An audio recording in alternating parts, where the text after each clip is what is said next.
ఒకప్పుడు పచ్చని పొలాల చుట్టూ ఉన్న ఒక చిన్న గ్రామంలో రవి అనే మంచి మనసున్న పిల్లాడు ఉండేవాడు. రవి చదువులో సగటు పిల్లాడే అయినా అతని మనసు మాత్రం చాలా పెద్దది. ప్రతిరోజు స్కూల్కు వెళ్లే ముందు ఇంటి ముందర ఉన్న చెట్లను, పూలను, పక్షులను చూసి చిరునవ్వు నవ్వేవాడు. ఒక వేసవి రోజు సూర్యుడు మండిపోతున్నాడు. గాలిలో వేడి అలజడి, నేలల మీద పగుళ్ళు. గ్రామంలో ఉన్న చెరువు కూడా కాస్త ఎండిపోతోంది.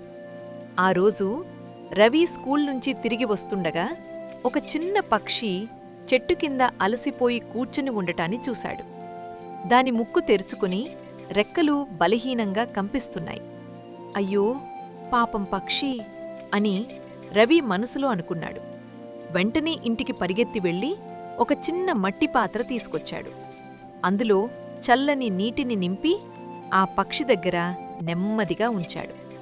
మొదట పక్షి భయపడింది, కాని కొద్దిసేపటికి నీటిని చూసి మెల్లగా దగ్గరకు వచ్చి తాగడం మొదలుపెట్టింది. నీళ్లు తాగిన కొద్దీ పక్షి ముఖంలో కొత్త చలనం వచ్చింది. రెక్కలు ఊపింది, చిన్నగా చిలకరించింది.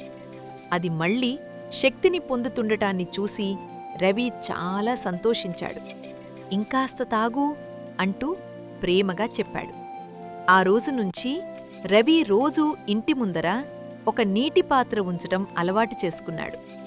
ఉదయం పక్షులు వచ్చి నీళ్లు తాగేవి.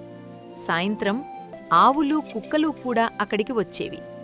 రవి ఇది చూసి ఇంకా ఆనందపడేవాడు.